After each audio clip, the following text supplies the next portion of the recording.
Income tax return filing का month है, 31 जुलाई last date है। आजकल प्रोफेशनल्स को तो अपने सपनों में भी इनकम टैक्स रिटर्न फाइलिंग ही नज़र आ रही है। तो आपको भी इनकम टैक्स रिटर्न फाइल करनी है 31 जुलाई तक। सभी पर्सन इसकी तैयारी कर रहे हैं, कुछ पर्सनस को आयकर भरते हुए प्रॉब्लम्स आ रही हैं। मैं यहाँ पर इस वीडियो में आपके साथ 20+ आपकी प्रॉब्लम्स और उनके सॉल्यूशन डिस्कस कर रही हूँ। आपकी मेजर प्रॉब्लम्स यहाँ पे कवर हो जाएंगी।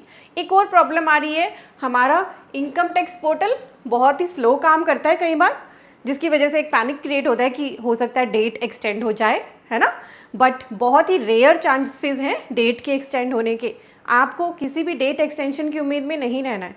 पोर्टल बिल्कुल ही ऐसा हो जाए कि काम ही नहीं कर रहा लास्ट डेट्स पे आगे, तो कोई उम्मीद बन सकती है। अदरवाइज पास्ट सिनेरियोज जो हमने देखे हैं ना, डेट एक्सटेंशन की उम्मीद में मत रहना। अपनी आयकर फाइल करें incometax.gov.in पर आकर। उससे रिलेटेड वीडियोस आपको सीए गुरुजी चैनल पे लगातार मिल रही है। आप खुद भी अपनी आयकर फाइल कर सकते हैं। आप देख रहे हैं सीए गुरुजी, मैं हूँ सीए पूजा। आप अपनी आईटीआर्स खुद भरना चाहते हैं या और पर्सन्स की आयकर भरने के लिए कोर्स लेना चाहते हैं तो स्क्रीन पर आपको हमारे कोर्सेज़ के नाम दिख रहे हैं। ये सभी अवेलेबल है सीए गुरुजी classes.com पर। यहाँ कोर्सेज एंड कॉम्बो कोर्सेज के सेक्शन, इनको दोनों को चेक कर लेना। और जो भी आर्टिकल आपके साथ डिस्कस करूँ, हम आर्टिकल पोस्ट करते हैं और टैक्स अपडेट्स के सेक्शन में आपके लिए बिल्कुल फ्री है पढ़ने के लिए। आप डेली विजिट कर ले सीए गुरुजी classes.com। स्क्रीन पे देखिए, मैंने आईटीआर फाइलिंग के लिए प्रोसेस ओपन कर रखी है। मैंने ITR form file return select किया हुआ है। हमारी जो इनकम टैक्स रिटर्न्स है ना, धीरे धीरे काफ़ी ज़्यादा इंप्रूव होती जा रही हैं। इसमें चेक्स लगते जा रहे हैं कि गलतियाँ कम होती जाए और पोर्टल ऑटोमेटिक आपके कुछ स्टेप्स कंप्लीट कर दे। जैसे यहाँ पे आप ये सिलेक्ट करते हो ना स्टेटस, इंडिविजुअल, HUF या अदर, तो ये स्टेटस भी आपका जो होता है ना, आपके लास्ट ईयर के डेटा के हिसाब से प्री सिलेक्ट होता है। ठीक है, तो आपको कुछ इसी तरह की कन्फ्यूजन्स होती हैं क्योंकि पोर्टल ने कुछ चीज़ें खुद पिक कर रखी होती हैं। अब जब मैं यहाँ कंटिन्यू पे क्लिक करती हूँ, यहाँ मैंने क्लिक किया, अब दिक्कत आ रही है पर्सनस को। यहाँ आईटीआर फॉर्म है, यहाँ जो केस मैंने ओपन किया है अपना, मेरे लिए तो आईटीआर 1, 2, 3, 4 ये सभी यहाँ पे एक्टिव दिखा रहा है। 5, 6, 7 को डिसेबल्ड दिखा रहा है क्योंकि ये तो इंडिविजुअल्स के लिए है ही नहीं आईटीआर। पर कुछ पर्सन्स के केस में हो क्या रहा है, जो हमारी ये आईटीआर है, आईटीआर 1, आईटीआर 4 डिसेबल्ड दिख रही है। वो सैलरीड पर्सन है, आईटीआर फाइल करने के लिए पोर्टल पे आए हैं, आईटीआर 1 फॉर्म उनको इसी तरह से डिसेबल्ड दिख रहा है, दिख ही नहीं रहा, उसको वो क्लिक ही नहीं कर पा रहे। या फिर वो आईटीआर 4 सिलेक्ट करना चाहते हैं, ये दिख ही नहीं रहा, एनेबल ही नहीं हो रहा। क्यों? क्योंकि आईटीआर के फॉर्म पे चेक लगे हुए हैं। आपको अपना 26 AS और AIS चेक करना है। मेजर डॉक्यूमेंट आपका AIS है। अब अगर AIS में आपकी कोई ऐसी ट्रांजैक्शन आएगी जैसे शेयर मार्केट की ट्रांजैक्शंस, बहुत सारे पर्सन कर रहे हैं अभी, क्रिप्टो की ट्रांजैक्शन, तो क्योंकि आप आईटीआर 1 और 4 इन केसेस में फाइल ही नहीं कर सकते, इसीलिए ये आपके लिए डिसेबल हो जाती है। देन नेक्स्ट एरर आती है, जैसे मैंने यहाँ आईटीआर 1 सिलेक्ट करा, थोड़ा सा नीचे जाने पे यहाँ पे आपको प्रोसीड विद आईटीआर 1 करना होता है। ये आपको एक मैसेज दिखता है, ओके करना होता है। फिर जो ये बटन है ना, ये टैब लेट्स गेट स्टार्टेड, बहुत सारे पर्सन्स के लिए ये इनेबल ही नहीं हो रहा। ये कई बार आपके जो कंप्यूटर है उसमें कुकीज़ की एरर भी हो सकती है। आप इसके लिए डिफरेंट ब्राउज़र भी यूज़ कर सकते हैं। तो इसी तरह की एरर्स मैं आपके साथ यहाँ डिस्कस कर रही हूँ। बहुत सारे पर्सन्स को एरर क्या आती है, जैसे हम यहाँ पे आ गए, अब लेट्स गेट स्टार्टेड मैंने आगे कर लिया, कुछ को ये ऑप्शन ही नहीं दिखाई दे रही है इनेबल, ये चूज़ करने की ऑप्शन नहीं आ रही, तो इन्हीं के सोल्यूशन दे रही हूँ। कंटिन्यू पे क्लिक किया, आगे आपको फाइलिंग की ऑप्शन मिलती है। तो फाइलिंग में जो ये डिडक्शंस डालनी होती है ना, या एग्जाम्पशंस डालनी होती हैं, इनमें पर्सन्स को डिसेबल दिखती हैं ऑप्शंस। क्यों दिखती हैं? क्योंकि हमारे टैक्स के 2 रिजीम है, न्यू एंड ओल्ड। आपको चेक करना आप कौन सा रिजीम ऑप्ट कर रहे हो। नए रिजीम में ना बहुत सारी डिडक्शन एंड एग्जाम्पशंस अवेलेबल नहीं है। अगर नया रिजीम आपने सिलेक्ट कर रखा है तो फिर कैसे आपको डिडक्शन दिखेंगी। ठीक है, तो मैंने यहाँ पे आपको प्रैक्टिकली थोड़ा सा बता दिया। अब हम 22 से भी ज़्यादा कॉमन मिस्टेक्स डिस्कस कर रहे हैं। तो ये है आर्टिकल, लिंक डिस्क्रिप्शन में है, 1 बाय 1 डिस्कशन करेंगे। जो भी इनके लिए रिलेवेंट वीडियोस हैं वो भी मैंने इसी आर्टिकल में ऐड कर रखी हैं। पहला क्वेश्चन है कि टैक्स पेयर्स एनेबल हैं टू चूज आईटीआर 1 या 4 form from the drop down as the option is greyed off while filing the return. जैसा कि मैंने आपको बताया, चेक करें अभी अपना AIS, अगर उसमें शेयर मार्केट या क्रिप्टो की ट्रांजैक्शंस हैं तो आप आईटीआर 1 या 4 फाइल करने के लिए लायबल नहीं है। आपको आईटीआर 2 या आईटीआर 3 सिलेक्ट करनी पड़ेगी। यही इसका सोल्यूशन यहाँ पर लिखा है। In the case tax payers है special rate of income TDS is deducted for such income, for example 115 double, then ITR 1 and 4 are not applicable। इसीलिए आपके वो ड्रॉप डाउन ग्रे ऑफ है और आपको फिर फाइल करनी है आईटीआर 2 या 3। क्लियर होगी आपकी ये कन्फ्यूजन? क्लियर है? क्वेश्चन नंबर 2, शेड्यूल 6 से जो है claiming for deduction is not enable. जो डिडक्शंस का शेड्यूल है, जैसा कि मैंने आपको बता दिया, वो पर्सन बता रहे हैं कि हमारे लिए आ ही नहीं रही, एक्सेप्ट हमें जब ये डिडक्शन दिख रही है 80CCD2, 80CCH, 80JJAA। ठीक है, क्यों ऐसा है? क्योंकि आपने न्यू रिजीम सिलेक्ट कर लिया। अगर डिडक्शंस क्लेम करनी है तो ओल्ड रिजीम सिलेक्ट करो पहले। पर्सनल इन्फॉर्मेशन में जाके ऑप्शन मिलती है। पर्सनल इन्फॉर्मेशन का टैब जब आइटर फाइलिंग के टाइम पे आप ओपन करते हैं तो यहाँ पे आपको बताना होता है, do you wish to exercise the option under section 115 BAC 6 of opting out of the new regime. तो आइटर में ऑटोमेटिक न्यू रिजीम है। दैट मीन्स अगर आपको न्यू रिजीम में जाना है तो कुछ नहीं करना आपको, यहाँ पे जो ऑप्शन यहाँ सिलेक्ट है उसे रहने दें। पर अगर ओल्ड रिजीम में जाना है तो येस सिलेक्ट करना पड़ेगा। ठीक है, तो डिडक्शंस तभी दिखेंगी जब आप यहाँ पे येस सिलेक्ट कर लेंगे। और अब तो क्लियरली भी लिख दिया, पहले इतना क्लियर लिखा भी नहीं था। By selecting this option your income and tax computation shall be as per old tax regime, और यहाँ लिख दिया by selecting this option your income and tax computation shall be as per new tax regime. तो इसको पढ़ो, clearly आपको understanding हो रही है कि ओल्ड रिजीम लोगे तो ही डिडक्शंस दिखाई देंगी। इस वीडियो में आपकी इसी तरह की क्वेरीज सॉल्व कर रही हूँ, इसलिए आपने इस वीडियो को बिना स्किप किए एंड तक देखना है। अब हम आगे क्वेश्चन नंबर 3 की तरफ। While filing ITR tax payers is getting bank account validation error. उनको एक एरर दिख रही है बैंक अकाउंट वैलिडेशन की, इसको कैसे सॉल्व करना है? इसके लिए आप अपनी माई प्रोफाइल में चले जाएं, वहाँ बैंक अकाउंट सिलेक्ट करें।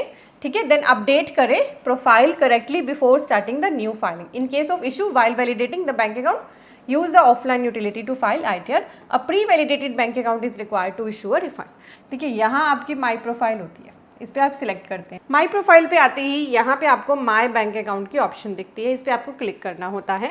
यहाँ क्लिक करते हैं आपके जितने भी अकाउंट यहाँ पे ऐड होते हैं आपको दिखते हैं, कोई वैलिडेटेड है या नहीं, एलिजिबल फॉर रिफंड। जब ये टिक आ रहे हैं दैट मीन्स आपके ये बैंक अकाउंट बिल्कुल करेक्ट है। आप इनमें से किसी को भी वैलिडेट करके नॉमिनेट कर सकते हो रिफंड के लिए। ठीक है, तो मेक श्योर करें, यहाँ से ऐड बैंक अकाउंट के ऑप्शन करके ऐड भी कर सकते हैं। तो मेक श्योर करें एक तो आपका पैन नंबर बैंक में करेक्टली ऐड हो, ठीक है, आपका वहाँ KYC हो, मोबाइल और ईमेल आईडी भी सेम इनकम टैक्स पोर्टल पे और बैंक में रखेंगे सेम, तो बहुत ही सही रहेगा।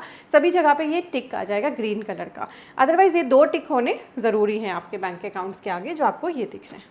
ठीक है, नेक्स्ट क्वेश्चन है, if taxpayers has earn special income like winning from lottery and horse race can they file ITR 1 and 4? नहीं, अगर विनिंग हुई है आपको लॉटरी एंड हॉर्स रेस से तो आपको ITR 3 फाइल करनी है। आइटर 1 and 4 आपके लिए अलाउड नहीं है, और हमेशा अपने 26 AS एंड AIS ज़रूर चेक करें बिफोर फाइलिंग। नेक्स्ट क्वेश्चन है फॉर्म 10I EA के लिए, तो क्योंकि हमारे टैक्स के 2 रिजीम हैं, न्यू एंड ओल्ड। अगर आपको ओल्ड रिजीम में जाना है और आपका बिजनेस एंड प्रोफेशन है तो आपको 10I EA फाइल करना है। यानी अगर आप ITR फॉर्म 3 या 4 सिलेक्ट कर रहे हैं तो आपको फॉर्म 10I EA भरना है। ठीक है, अदरवाइज नहीं भरना। अगर आप सैलरीड पर्सन हैं, आप ITR 1 भर रहे हैं, ITR 2 भर रहे हैं, तो आपको फिर 10I EA नहीं भरना। तो यही बात यहाँ लिखिए, yes once form 10I EA is filled for 24-25 जो ऑप्ट कर रहे हैं old regime, it can not be reverted in the same year and taxpayer must opt for the old tax regime for assessment year 24-25. Taxpayer can change the option in next assessment year based on the income detail and ITR applicability.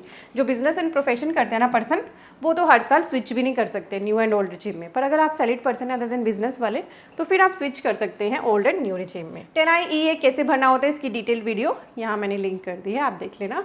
Then 10I EA से related एक और question है कि किस case में 10I EA भरना compulsory है, तो मैंने आपको बता दिया ITR 3 या 4 भर रहे हो अगर, और ओल्ड रिजीम ऑप्ट कर रहे हो। देन है taxpayer is unable to claim interest on borrowed capital of a self occupied property as it is grey out. ये जो सेल्फ ऑक्यूपाइड प्रॉपर्टी पे आपको हाउसिंग लोन का इंटरेस्ट मिलता है ना, बहुत ज़्यादा क्वेश्चन आ रहा है मेरे पास कि ये हमें लेने की ऑप्शन ही नहीं दिख रही इनकम फ्रॉम हाउस प्रॉपर्टी। उसका वही रीज़न है, आपने न्यू रिजीम ऑप्ट कर लिया, न्यू रिजीम में ये अलाउड ही नहीं है, तो ओल्ड रिजीम सिलेक्ट करो अगर ये डिडक्शन लेनी है। नेक्स्ट क्वेश्चन है कि हम कोई डिडक्शन ही नहीं ले पा रहे, सिर्फ एक ही डिडक्शन दिख रही है 80CCD2। क्यों? क्योंकि आपने नया रिजीम ले लिया है। फिर से वही एरर, जो रिजीम है उस पर क्लियर रहिए कि न्यू रिजीम के अंदर आपको बहुत ही मिनिमम 2-4 ही डिडक्शंस मिलती हैं, मैक्सिमम डिडक्शन इसमें नहीं मिलती, और ओल्ड रिजीम में सारी डिडक्शन मिलती है। तो बस आपको यही केयरफुल रहना कि कौन सा रिजीम आपने सिलेक्ट करा है। अगर कोई सेल ग्रे हो रहा है दैट मीन्स आपने न्यू रिजीम ऑप्ट करा है। देन टैक्सपेयर को एक एरर आ रही है कि name of the taxpayer in ITR does not match with the name as per the PAN database. कैसे इसको रिजॉल्व करें? तो first name, middle name and last name in ITR should match the name registered under my profile section after logging in on the portal. Update कर लें अपनी profile and then download the latest prefill JSON for filing the return. तो अपने pan के हिसाब से अपनी माई profile section में जाके अपने नाम को करेक्ट कर लें अगर आपको कोई ऐसी एरर आ रही है, फिर दोबारा से अपनी आईटीआर फाइलिंग के लिए ट्राई करें। देन नेक्स्ट क्वेश्चन है असेसमेंट ईयर 24-25 से टैक्स पेयर्स को फाइल करना है 10I EA। उसने मान लो कर दिया by mistake and now wishes to revoke या withdraw the same, can this be done? किसी ने गलती से 10I EA फाइल कर दिया, अब उसे लग रहा है कि नहीं ये मुझे भरना नहीं था, क्या उसे रिवोक किया जा सकता है? तो यहाँ पे आंसर है it can not be revoked या withdrawn in the same assessment year. The tax payer must mandatory opt for the old regime in the this year. अगर आपने एक बार 10I EA भर दिया तो उस साल तो आपको फिर उसी रिजीम में, ओल्ड रिजीम में ही जाना पड़ेगा। तो बहुत केयरफुली 10I EA फाइल करना है। बहुत सारे पर्सन्स को क्लेम जो करते हैं वो HRA अंडर सेक्शन 10(13)A, ये कल ही कमेंट आया था मेरे पास, उसकी ऑप्शन ग्रे दिख रही है, वो अनेबल नहीं हो रहा, हाउस रेंट अलाउंस उनके लिए एनेबल नहीं हो रहा, ठीक है। तो assessment year 24-25 the new tax regime has become the default regime. तो वही दिक्कत है कि नया रिजीम आपने सिलेक्ट कर लिया, इसीलिए आपको ये ऑप्शन नहीं दिख रही है। तो HRA को क्लेम करने के लिए टैक्स पेयर्स को ओल्ड रिजीम सिलेक्ट करना है। मैक्सिमम जो है एरर्स आपको इसीलिए आ रही है नए और ओल्ड रिजीम की वजह से। नेक्स्ट है is there any requirement to claim deduction under section 80DD and 80U? Yes, इस बार एक नया फॉर्म आया है 10I A।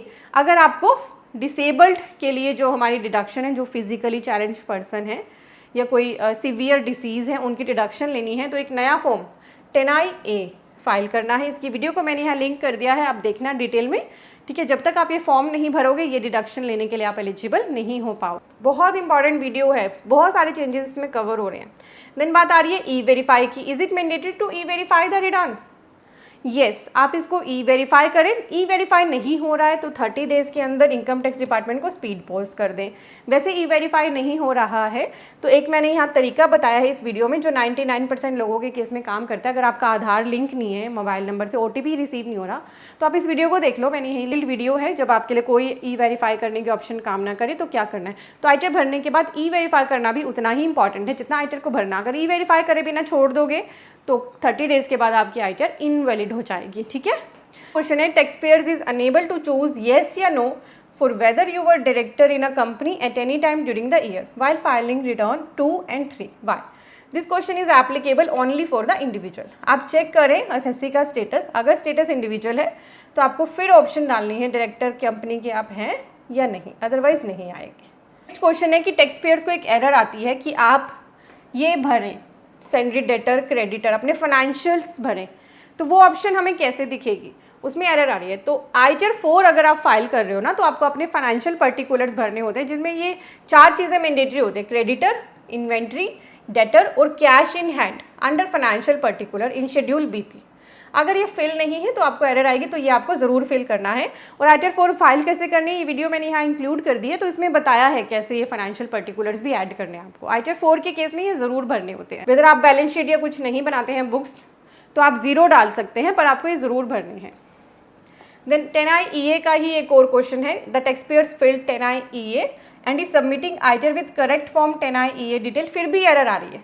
तो अगर आपको कोई ऐसी एरर आ रही है तो आप रीट्राई कर लें, ठीक है, या फिर अपना ब्राउजर वगैरह चेंज कर ले या कुकीज़ को डिलीट करके देख। नेक्स्ट क्वेश्चन है कि वैलिडेशन के टाइम पे जो एरर्स आई उनको हमने करेक्ट कर दिया बट फिर भी एरर्स स्टिल शो हो रही है, तो उस केस में आप एक बार रीफ्रेश कर ले, रीट्राई कर लें, ठीक है, the resubmitting ITR in a fresh session to avoid issues after correcting errors. तो कई बार ये एरर्स ऐसी आती हैं आईटीआर के टाइम पर, तो आप एक बार रीफ्रेश कर लें फिर। नेक्स्ट क्वेश्चन है 80 CCD 2 के लिए कि टैक्स पेयर्स ने एंटर करनी है deduction under this section, but यहाँ पे एलिजिबल अमाउंट कंप्यूट हो रहा है 0।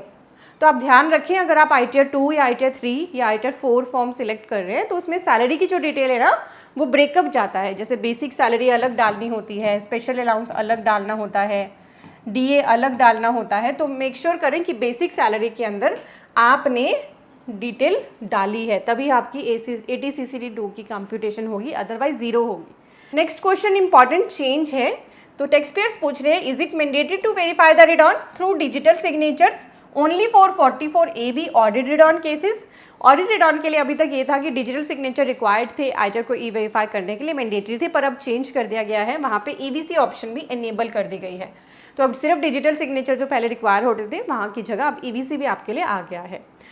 देन एक एरर आ रही है पर्सन्स को कि हमने एडवांस टैक्स भरा था, उसको हम डाल रहे हैं टैक्स पेड डिटेल्स के अंदर, पर फिर भी एरर आ रही है।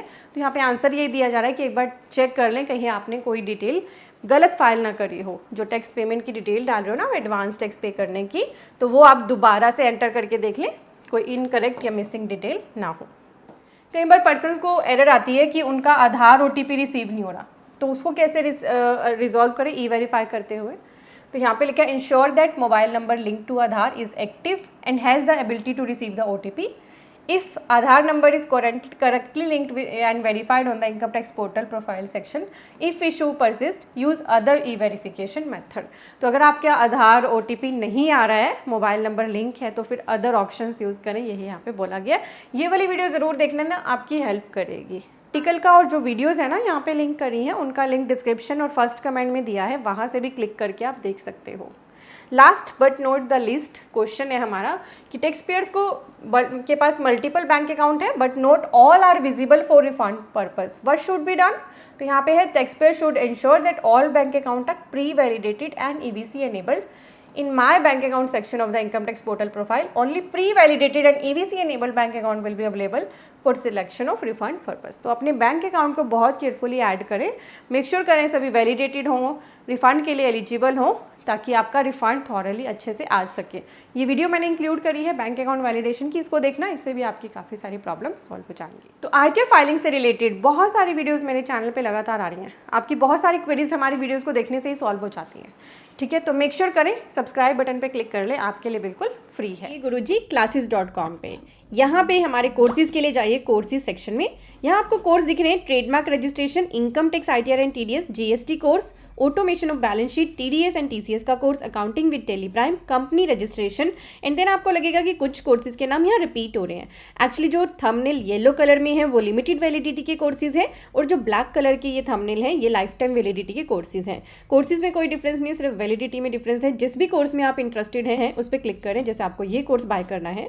यहाँ आने के बाद सबसे पहला काम करें कि यहाँ पे अबाउट द कोर्स दिया है, शो मोर करें और इस कोर्स के बारे में आराम से 10-15 मिनट आराम से यहाँ स्पेंड करें। और जब आपको लगे कि ये कोर्स आपकी नीड को सेटिस्फाई कर रहा है तो बस ऐड टू कार्ट कर दें। ऐड टू कार्ट करते ही आपसे कुछ बेसिक इन्फो आपकी पूछी जाएंगी और आपका यहीं से यूज़र नेम एंड पासवर्ड भी क्रिएट हो जाएगा, जिसके बाद आप यहाँ पे लॉगिन करके ही कोर्स को देख पाएंगे। तो बहुत ही ईजी है हमारे कोर्सेज में इनरोल करना। और यहाँ पे कॉम्बो कोर्सेज का भी सेक्शन है, तो अगर आपको लगे कि मुझे तो GST भी सीखना है, इनकम टैक्स भी सीखना है, ITR भी सीखना है, तो आपके लिए हमारे कॉम्बो कोर्सेज अवेलेबल हैं। तो cguruji-classes.com पे आए और हमारे कोर्सेज का बेनिफिट लें। किसी भी तरह की क्वेरी के लिए कॉन्टैक्ट का टैब है, आप टीम के साथ कॉन्टैक्ट कर सकते हैं। Thank you so much for watching.